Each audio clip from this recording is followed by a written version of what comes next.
स्वामी विवेकानंद रचित कर्म योग के 14वें भाग में आपका स्वागत है। पिछले 13 भागों के वीडियो के लिए आई बटन या डिस्क्रिप्शन में दिए लिंक को क्लिक करें। चैनल को सब्सक्राइब न किया हो तो जरूर कर लें तथा वीडियो को अन्य सनातन धर्मियों को शेयर भी करें। अब आगे का प्रसंग। इस कर्म योग के और भी कई पहलू हैं। इनमें से एक है भाव तथा शब्द के संबंध को जानना एवं यह भी ज्ञान प्राप्त करना कि शब्द शक्ति से क्या क्या हो सकता है। प्रत्येक धर्म शब्द की शक्ति को मानता है।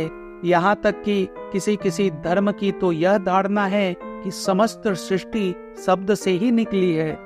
ईश्वर के संकल्प का बाह्य आकार शब्द है और चूंकि ईश्वर ने सृष्टि रचना के पूर्व संकल्प एवं इच्छा की थी, इसीलिए सृष्टि शब्द से ही निकली है। इस जड़वाद में जीवन के कोलाहल में हमारे स्नायुओं में भी जड़ता आ गई है। जो जो हम बूढ़े होते जाते हैं और संसार की ठोकरें खाते जाते हैं, त्यों तो हम में अधिकाधिक जड़ता आती जाती है। फलस्वरूप हमारे चारों ओर निरंतर हमारे ध्यान को आकर्षित करने वाले जो सारी घटनाएं होती रहती हैं, उनके प्रति हम उदासीन रहकर उनसे कोई शिक्षा ग्रहण नहीं कर पाते। परंतु कभी कभी ऐसा भी आवश्यक होता है कि मनुष्य का स्वाभाविक भाव प्रबल हो जाए और हम उन साधारण सांसारिक घटनाओं का रहस्य जानने का यत्न करने लगते हैं तथा उन पर आश्चर्यचकित हो जाते हैं। इस प्रकार आश्चर्यचकित होना ही ज्ञान लाभ की पहली सीढ़ी है। शब्द के उच्च दार्शनिक तथा धार्मिक महत्व को छोड़ देने पर भी हम देखते हैं कि हमारे इस जीवन नाटक में शब्द प्रतीक का विशेष स्थान है। मैं तुमसे बातचीत कर रहा हूँ तो मैं स्पर्श नहीं कर रहा हूँ, पर मेरे शब्द द्वारा उत्पन्न वायु के स्पंदन तुम्हारे कान में जाकर तुम्हारे कर्ण स्नायुओं को स्पर्श करते हैं और उससे तुम्हारे मन में असर पैदा होता है। इसे तुम रोक नहीं सकते। भला सोचो तो, इससे अधिक आश्चर्यजनक बात और क्या हो सकती है। एक मनुष्य दूसरे को बेवकूफ कह देता है और बस इतने से ही वह दूसरा मनुष्य उठ खड़ा होता है और अपनी मुट्ठी बांधकर उसकी नाक पर एक घूंसा जमा देता है। देखो तो शब्द में कितनी शक्ति है। एक स्त्री बिलक बिलक कर रो रही है, इतने में एक दूसरी स्त्री आ जाती है और वह उससे कुछ सांत्वना के शब्द कहती है। प्रभाव यह होता है कि वह रोती हुई स्त्री उठ बैठती है, उसका दुख दूर हो जाता है और वह मुस्कुराने भी लगती है। देखो तो शब्द में कितनी शक्ति है। उच्च दर्शन में जिस प्रकार शब्द शक्ति का परिचय मिलता है, उसी प्रकार साधारण जीवन में भी इस शक्ति के संबंध में विशेष विचार और अनुसंधान न करते हुए ही हम रात दिन इस शक्ति को उपयोग में ला रहे हैं। इस शक्ति के स्वरूप को जानना तथा इसका उत्तम रूप से उपयोग करना भी कर्म योग का एक अंग है। दूसरों के प्रति हमारे कर्तव्य का अर्थ है दूसरों की सहायता करना, संसार का भला करना। अब प्रश्न उठता है कि हम संसार का भला क्यों करें। वास्तव में बात यह है कि ऊपर से तो हम संसार का उपकार करते हैं, परंतु असल में हम अपना ही उपकार करते हैं। हमें सदैव संसार का उपकार करने की चेष्टा करनी चाहिए और कार्य करने में यही हमारा सर्वोच्च उद्देश्य होना चाहिए।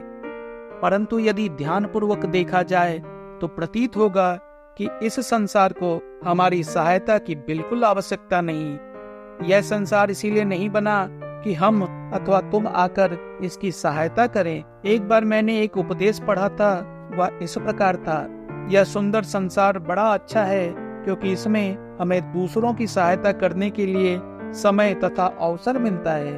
ऊपर से तो यह भाव सचमुच सुंदर है, परंतु यह कहना कि संसार को हमारी सहायता की आवश्यकता है, क्या घोर ईश्वर निंदा नहीं है? यह सच है कि संसार में दुख कष्ट बहुत हैं और इसीलिए लोगों की सहायता करना हमारे लिए सर्वश्रेष्ठ कार्य है। परंतु आगे चलकर हम देखेंगे कि दूसरों की सहायता करने का अर्थ है अपनी ही सहायता करना। मुझे स्मरण है, एक बार जब मैं छोटा था तो मेरे पास कुछ सफेद चूहे थे। वे चूहे एक छोटे से संदूक में रखे गए थे और उस संदूक के भीतर उनके लिए छोटे छोटे चक्के बना दिए गए थे। जब चूहे उन चक्कों को पार करना चाहते तो वे चक्के वहीं के वहीं घूमते रहते और वे बेचारे चूहे कभी भी बाहर नहीं निकल पाते। बस यही हाल संसार का तथा संसार के प्रति हमारी सहायता का है। उपकार केवल इतना ही होता है कि हमें नैतिक शिक्षा मिलती है। संसार न तो अच्छा है न बुरा। बात इतनी है कि प्रत्येक मनुष्य अपने लिए अपना अपना संसार बना लेता है। यदि एक अंधा संसार के बारे में सोचने लगे तो वह उसके समक्ष या तो मुलायम या कड़ा प्रतीत होगा अथवा शीत या उष्ण। हम सुख या दुख की समष्टि मात्र हैं। यह हमने अपने जीवन में सैकड़ों बार अनुभव किया है। बहुधा नौजवान आशावादी होते हैं और वृद्ध निराशावादी। तरुण के सामने अभी उसका सारा जीवन पड़ा है, परंतु वृद्ध की केवल यही शिकायत रहती है कि उसका समय निकल गया। कितनी ही अपूर्ण इच्छाएं उसके हृदय में मचलती रहती हैं, जिन्हें पूर्ण करने की शक्ति उसमें आज नहीं, परंतु है दोनों ही मूर्त। हमारी मानसिक अवस्था के अनुसार ही हमें यह संसार भला या बुरा प्रतीत होता है। स्वयं यह न तो भला है न बुरा। अग्नि स्वयं न अच्छी है न बुरी। जब यह हमें गर्म रखती है तो हम कहते हैं यह कितना सुंदर है, परंतु जब उससे हमारी उंगली जल जाती है तो इसे हम दोष देते हैं। परंतु फिर भी स्वयं न तो यह अच्छी है न बुरी। जैसा हम इसका उपयोग करते हैं तदनुरूप यह अच्छी या बुरी बन जाती है। यही हाल इस संसार का भी है। संसार स्वयं पूर्ण है। पूर्ण होने का अर्थ यह है कि उसमें अपने सब प्रयोजनों को पूर्ण करने की क्षमता है। हमें यह निश्चित जान लेना चाहिए कि हमारे बिना भी यह संसार बड़े मजे से चलता जाएगा।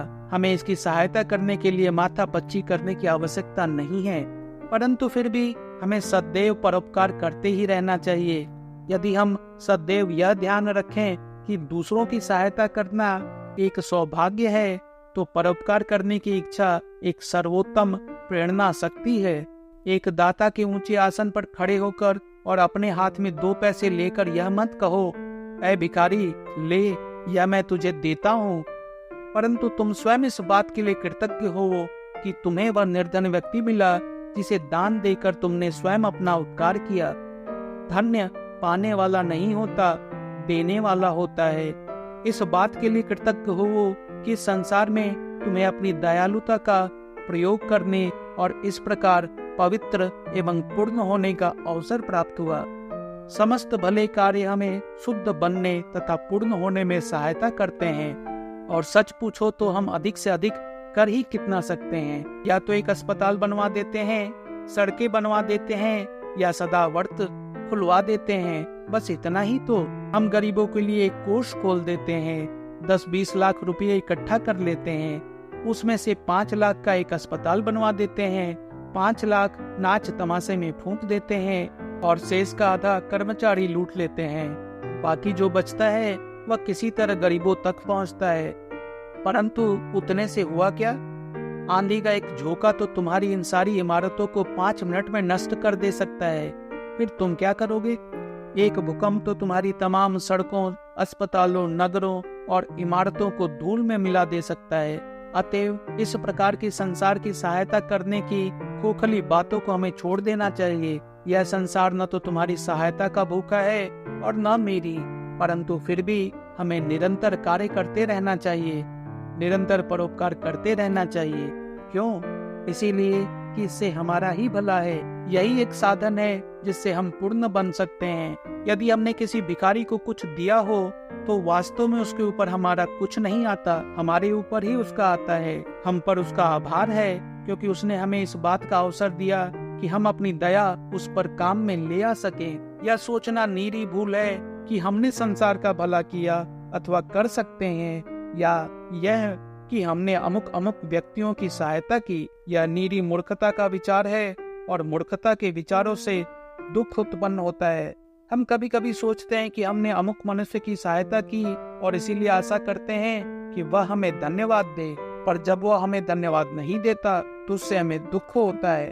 हम जो कुछ करें उसके बदले में किसी भी बात की आशा क्यों रखें, बल्कि उल्टे हमें उसी मनुष्य के प्रति कृतज्ञ होना चाहिए जिसकी हम सहायता करते हैं। उसे साक्षात नारायण मानना चाहिए। मनुष्य की सहायता द्वारा ईश्वर की उपासना करना क्या हमारा परम सौभाग्य नहीं है? यदि हम वास्तव में अनासक्त हैं तो हमें यह वृथा प्रत्याशा जनित कष्ट क्यों होना चाहिए? अनासक्त होने पर तो हम प्रसन्नता पूर्वक संसार में भलाई कर सकते हैं।